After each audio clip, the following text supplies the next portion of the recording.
Un petit coucou de Mademoiselle Lenormand. Je suis au Père-Lachaise, j'y vais régulièrement à chaque saison. Et voilà, fin de l'été, automne qui arrive doucement. J'avais envie de lui faire un petit coucou et puis c'est étonnant parce que je trouve ça tombe hyper bien nettoyé. J'ai l'impression qu'il y a quelqu'un qui est venu mettre un peu d'ordre. Donc on a tout plein de petits anges.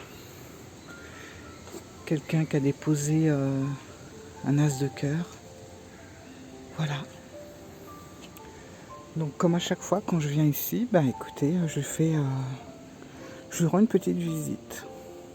Vous voyez, ça commence à être vraiment très automnal dans les allées. Voilà, regardez ces super belles allées du Père-Lachaise. Quand l'automne commence doucement à s'installer, c'est assez sympa, je trouve.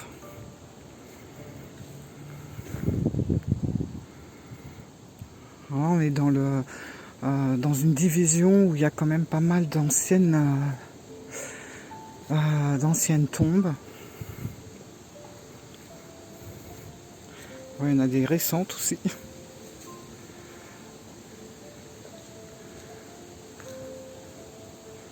J'adore cet endroit, franchement. On revient de Opéra où c'était blindé de monde. Et là, voilà, tout de suite, on est au calme. Et pourtant, vous voyez, il y a les immeubles qui sont juste derrière, là. Donc, il y a des routes et tout, mais on n'entend aucune voiture. C'est super agréable.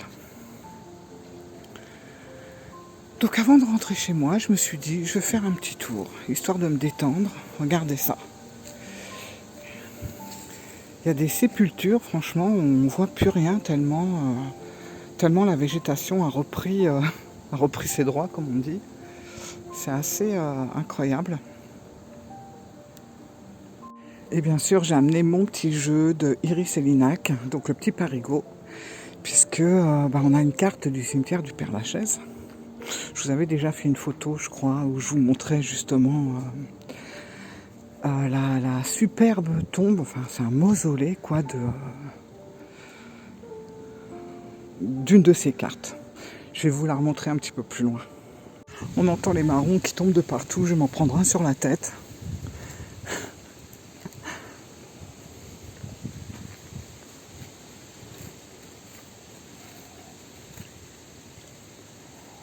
Après, je vous emmènerai aussi, on ira faire un petit coucou à Alan Kardec, bien sûr. Waouh, un super scarabée, regardez. Je sais pas si vous allez le voir.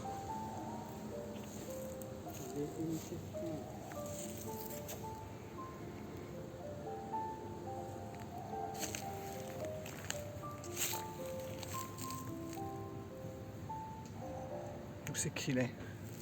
Il se cache en plus.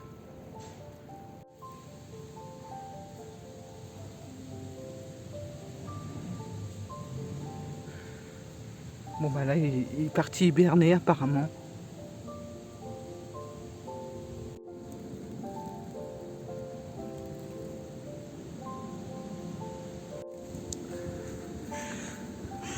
On entend les corbeaux. Regardez cet endroit, mais c'est incroyable. On croirait vraiment... on se croirait dans un film. Voilà. C'est pas morbide, hein, à Paris, c'est considéré comme un des plus grands parcs hein, et on apprend plein de choses. D'ailleurs, ici, c'est un petit peu dommage. Ils l'ont protégée, je pense qu'ils sont en train de la restaurer, je sais pas du tout. Ici, on a justement la tombe, voilà, d'Adélaïde et Abélard, que Iris a reproduit sur une de ses cartes. Alors, Adélaïde et Abélard, c'était vraiment, ça représentait l'amour impossible, quoi. C'était une jeune fille de 16 ans qui était tombée amoureuse de son professeur de mathématiques. Voilà, je pense que c'était ça l'histoire. Et forcément, voilà, ça se fait pas, on va dire. Donc c'était vraiment un amour impossible. Donc ouais, ils sont en train de la restaurer. C'est dommage. J'aurais bien voulu vous la montrer. Bon. Sinon, vous l'avez là. Voilà. L'amour impossible de deux êtres que tout opposait, sauf l'amour. On va continuer. Mais on peut passer comme ça entre les tombes, ici, sans problème. Voilà, puis après vous avez les fameux pavés, des allées, mais moi j'aime pas prendre les allées, en général je prends toujours des allées que personne ne prend, voilà, pour être tranquille, pas avoir du monde autour et tout. J'aime bien me perdre, de toute façon, Père Lachaise. Depuis le temps que j'y vais, je crois que je connais un peu par cœur.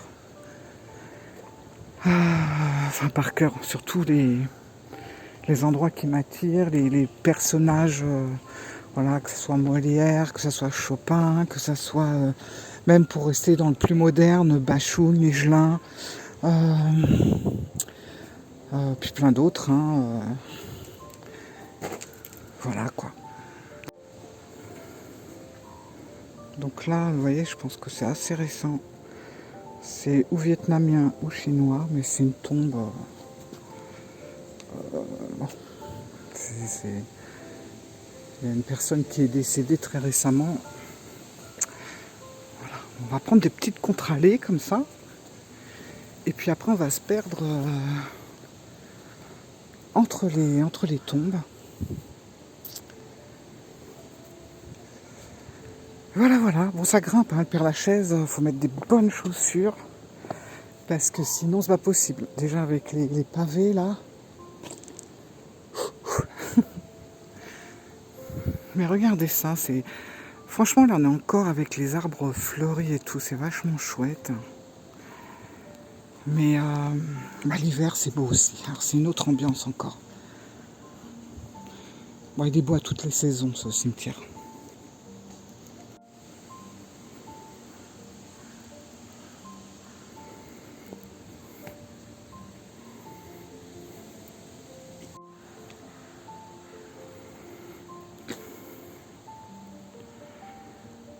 Celle-là, elle est puissante, je trouve. Je sais pas si comme moi vous ressentez certaines énergies, mais moi je sais que ici, parfois, c'est lourd. Et des fois, je ressens aussi des parfums un petit peu plus haut. Il y a une allée. Pourtant, elle n'est pas plus spécialement fleurie qu'une autre allée. Mais il y a certaines tombes qui sentent tellement fort la rose. C'est incroyable. Regardez ça. Là, on arrive vraiment dans un endroit, donc 13e division. Un endroit assez... pas abandonné, parce qu'il y a... Bon, s'il y a des tombes qui sont abandonnées, bien sûr, mais les allées sont toujours entretenues. On va couper ici. Alors parfois, c'est étroit. Donc je fais attention de ne pas me casser la figure. Bon, attendez, j'éteins parce que j'ai peur de tomber. Non, hop. Oups là. J'ai failli me casser la tronche.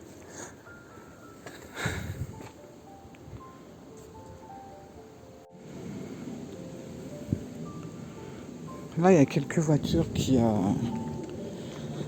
rentrent. Bon, bah, c'est obligé pour l'entretien,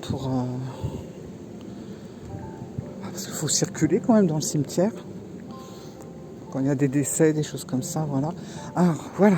C'est là que je voulais vous emmener.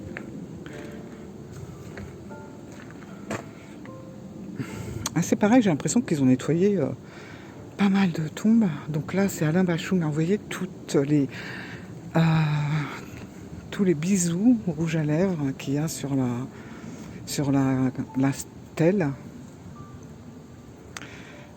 C'était un peu pareil aussi pour la tombe de... mince, oh là là, moi les noms. d'Oscar Wilde, voilà. Sauf qu'il y avait tellement de bisous rouge à lèvres comme ça que ça bousillait la pierre.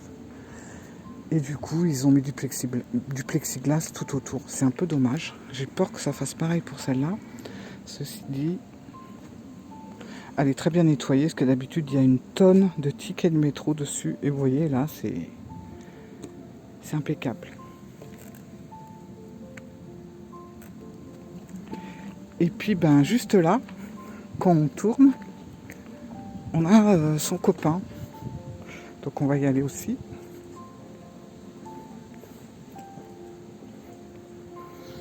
Je vous emmène avec moi.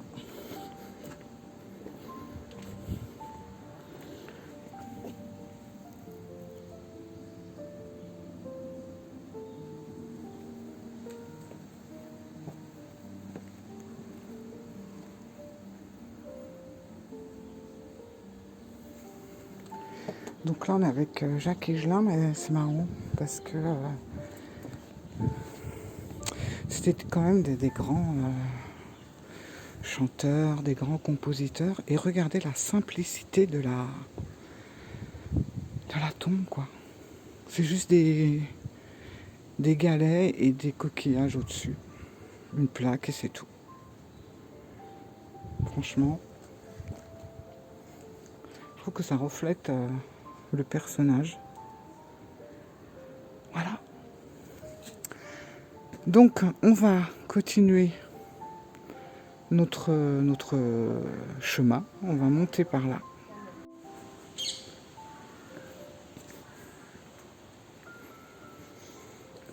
Alors, j'ai pas de stabilisateur sur mon téléphone, mais j'espère que ça va aller quand même. Vous voyez, il y a plein de petits escaliers qui vont un peu dans tous les sens. Ça monte, ça redescend.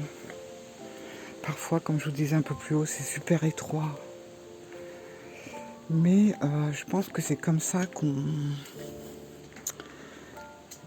découvre vraiment le Père-Lachaise. C'est en se perdant dans les petites allées. Regardez ça.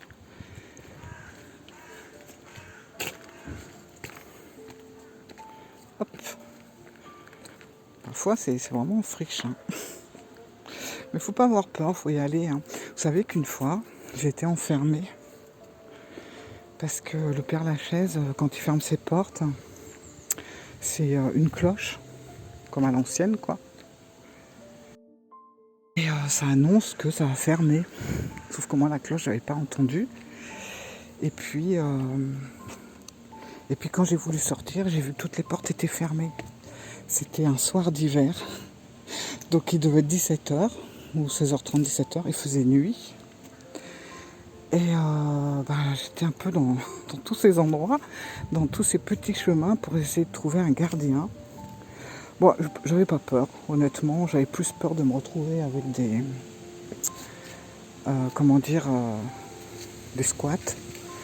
Mais j'avais pas peur du cimetière en lui-même. Bon, après j'ai fini par trouver quelqu'un. Je suis restée quand même une demi-heure enfermée avant de trouver un gardien qui m'a fait gentiment sortir, quoi. Voilà. Regardez ça.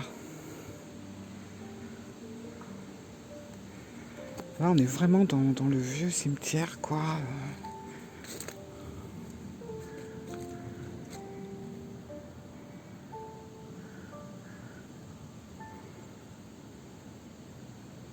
Un jour, franchement, ça va finir par s'écrouler. Parce que ça reste tel que... Oh là là, regardez. Ça tient pas. Hein. Alors, je suis en train de passer dans un endroit, je vais me retrouver... J'aime bien prendre des risques.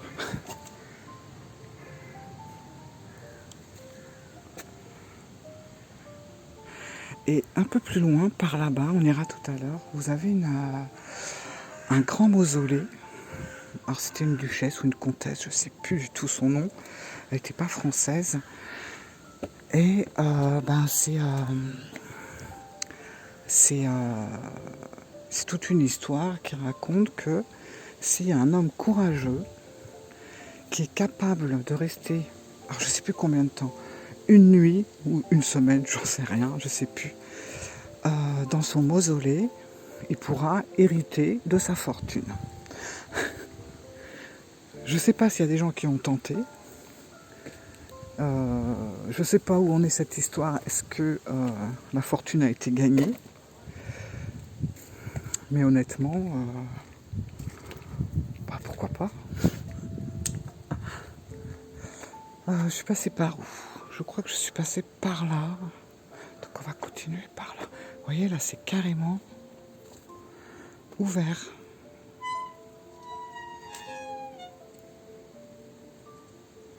Bon, allez, on continue.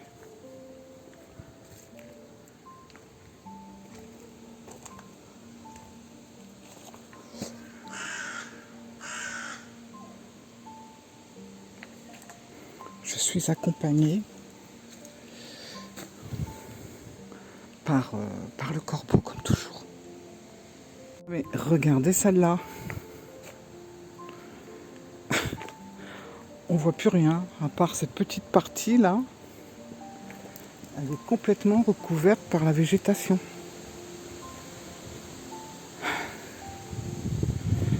C'est fou, hein? Je crois qu'on fait plus la perpétuité maintenant. Il y a un temps. Mais les tombes anciennes, malheureusement, ben, ils peuvent pas les enlever, quoi. Regardez les racines de l'arbre.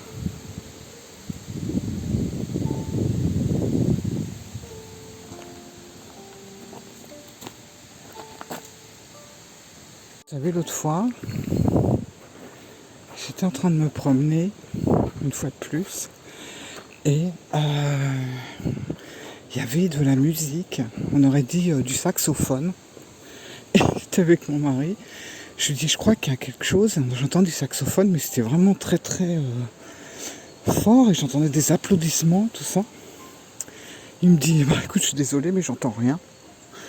J'ai trouvé ça vraiment bizarre, et là où il y avait le bruit, enfin on se dirigeait vers le mini-concert, et arrivé à l'endroit qui me semblait, où ça me semblait être vraiment bien clair, ben il n'y avait rien. C'était très bizarre.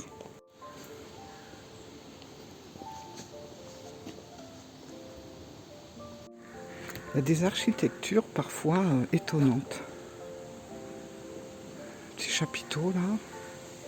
Rien que le bruit des corbeaux, le bruit du vent qui passe dans les arbres, ça rajoute vraiment l'ambiance, quoi.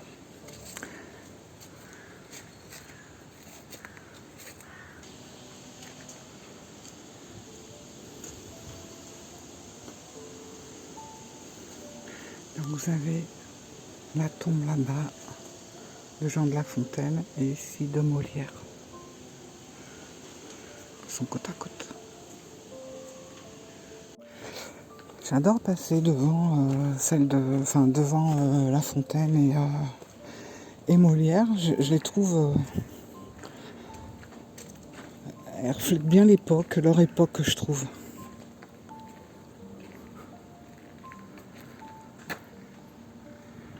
Bizarre ça aussi.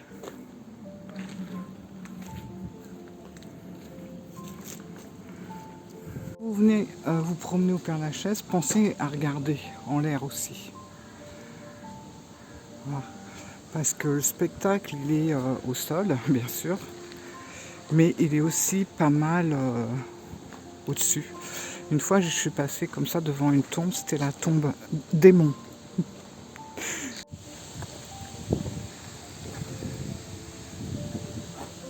Regardez. Elle est là.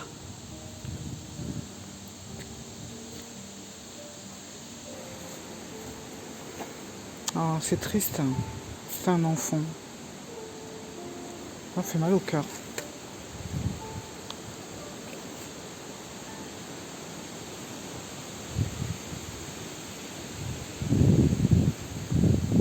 Je ne sais pas si vous entendez le vent dans les arbres, dans les feuilles.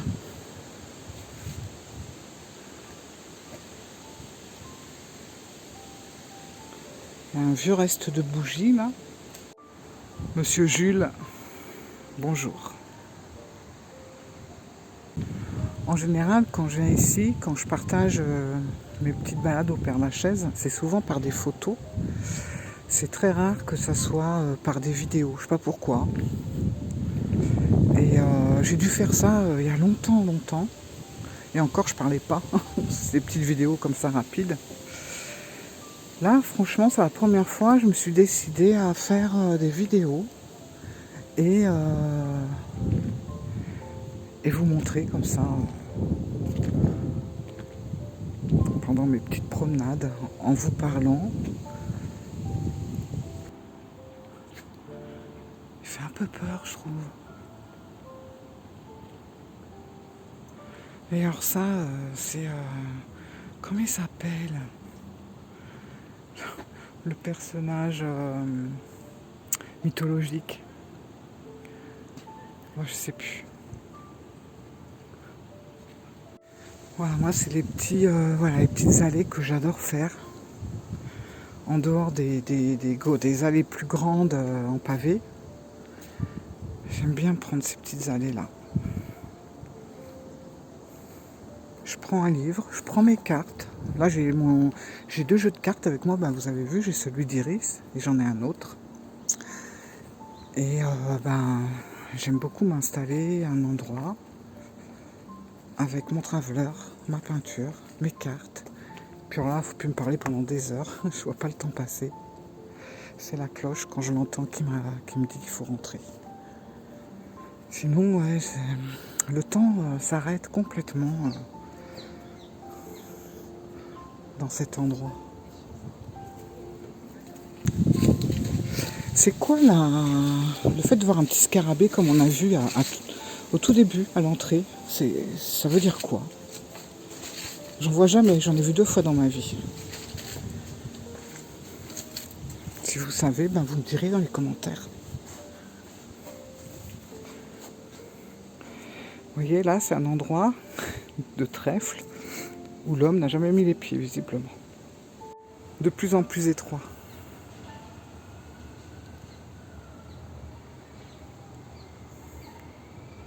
J'entends de la musique.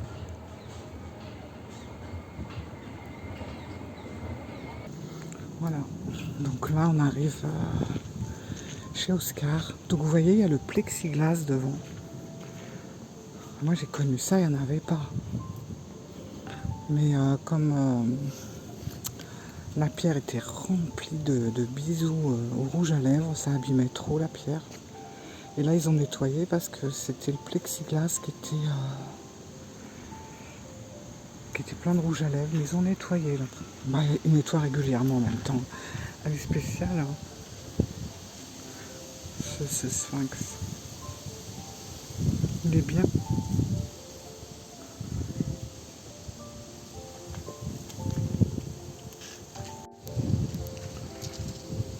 Toujours plein de petits mots, de petits de livres, plein de choses.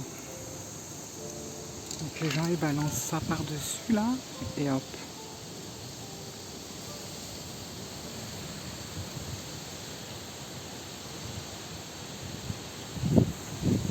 J'adore Oscar Wilde, franchement.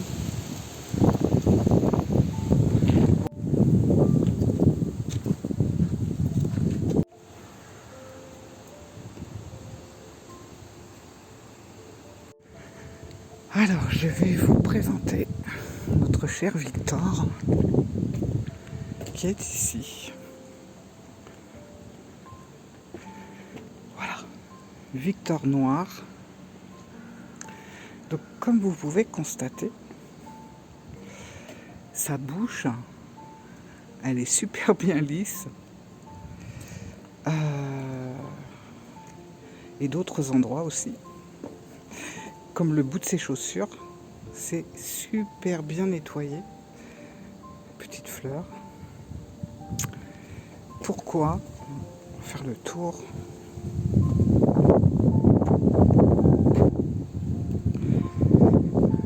Hop.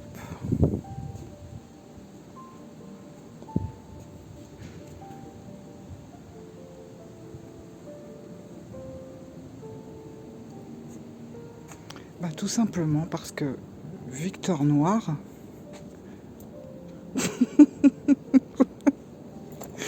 excusez-moi, non mais parce que j'avais quelqu'un qui fait des conneries, qui n'a rien trouvé de mieux que de lui mettre un marron dans la bouche. Mon pauvre Victor. Bon, alors j'étais en train de vous dire que Victor, en fait, si vous avez des problèmes pour avoir un bébé, un enfant, etc., et ben le truc, enfin la légende, dit qu'il faut se frotter.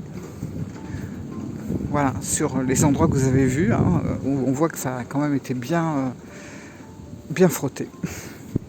Et ça permet comme ça d'avoir, voilà, si on a des problèmes pour avoir des enfants, des choses comme ça, ben, ça permet aux personnes qui se frottent d'avoir leurs vœux s'exaucer. Voilà, tout simplement. Mais c'est fou. Moi j'y vais souvent le voir parce que voilà, je sais pas, ça fait partie de. C'est une personnalité du Père Lachaise quand même. J'ai jamais vu les gens se frotter dessus, mais quand même il faut oser quoi. Alors, après ces histoires, j'aime bien les vitraux aussi. Ben on continue, je vais vous emmener à. Coucou. Bon, je me dépêche parce que j'ai plus de batterie. On y va. Je vous dis qu'il faut regarder en l'air. Vous voyez, on a même des caveaux qui sont en hauteur. Voilà, donc c'est assez surprenant. Et ben on continue. Hein. Et on a des concessions qui sont en perpétuité. Et ben il y en a pas mal, hein, parce que c'est un vieux cimetière. Et en fait, ben, on n'a pas le droit d'y toucher à ces tombes-là. Donc s'il n'y a plus d'héritiers, malheureusement, ben, elles tombent en ruine et on ne peut rien y faire. Voilà. Maintenant, pour toutes les nouvelles concessions, c'est autre chose parce que ben, il n'y a plus de concessions en perpétuité, justement. Quel que soit l'endroit où je rentre dans ce cimetière, il y a plusieurs entrées, je retombe toujours au point zéro qui est la tombe d'Alan Kardec. À chaque fois, c'est le point zéro. Je m'y retrouve tout le temps, sans le vouloir. Et là, ben, elle est là. Vous allez la découvrir, elle est en face. Avec voilà, on voit son buste. Toujours très décorée. C'est la plus décorée.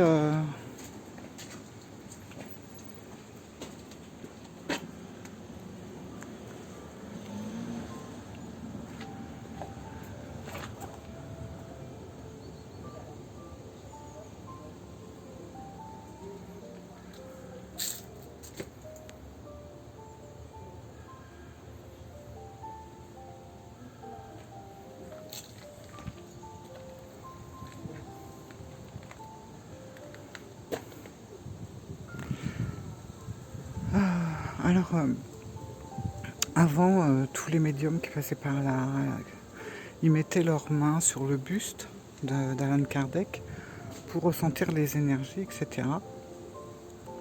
Sauf que depuis quelque temps, tout ça, ça s'est arrêté parce que finalement, il y avait tellement d'énergie qui bouillonnait que bah, c'était pas spécialement bénéfique en fait. Voilà. Donc maintenant, même moi, je mettais ma main et tout sur son buste. Maintenant, je le fais plus. Je me contente de ressentir ces énergies de loin pour éviter d'avoir les énergies des autres personnes en fait qui sont pas toujours positives. C'est fou le regard qu'elle avait. Je vais essayer de zoomer pour vous montrer.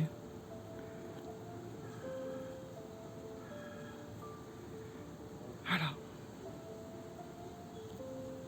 Impressionnant. Hein.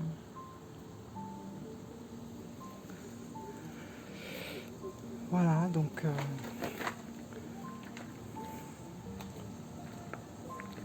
La tombe la plus fleurie du cimetière, je crois que c'est la sienne.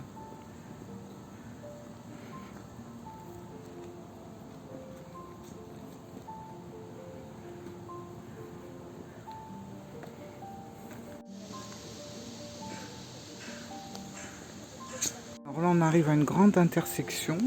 Donc on a une allée, 2 allées, 3 allées, 4 allées, 5 allées et 6 allées. Voilà. C'est étonnant, je ne me suis pas encore cassé la figure. Parce que je regarde ce que je fais en même temps de temps en temps. C'est pour ça que des fois la vidéo elle est comme ça. Parce que je regarde un peu où je marche. Parce que sur les pavés, je vous assure, c'est hyper casse-gueule.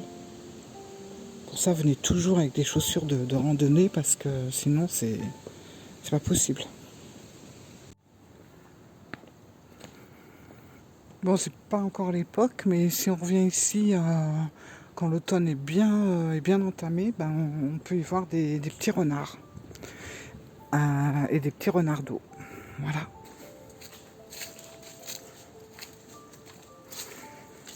Bon, je vais vous laisser parce que va falloir que je fasse de l'escalade pour descendre.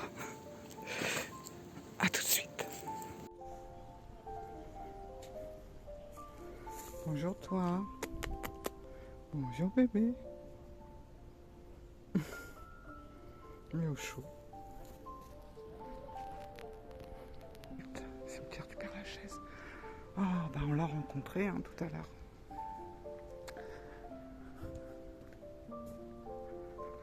Voilà, j'aime bien passer ici aussi.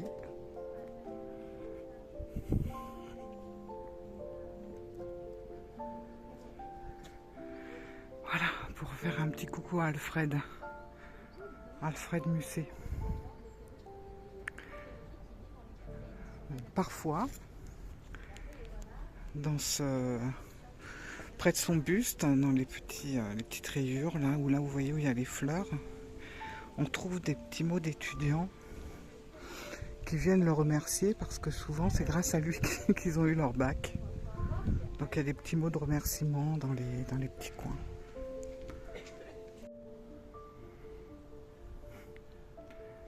Il se repose. Sopor aeternus. Repos éternel.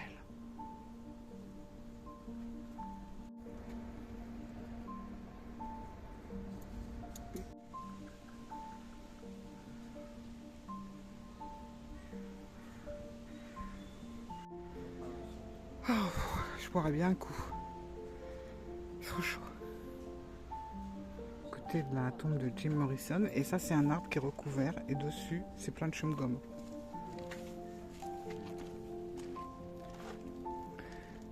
J'avoue, c'est un peu cracra. C'est une coutume.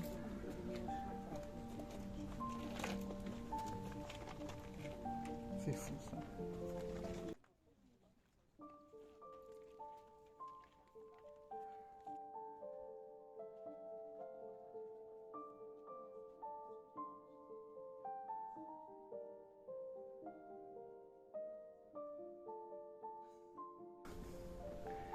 Je peux vous dire que quand vous passez votre journée ici, vous faites du sport.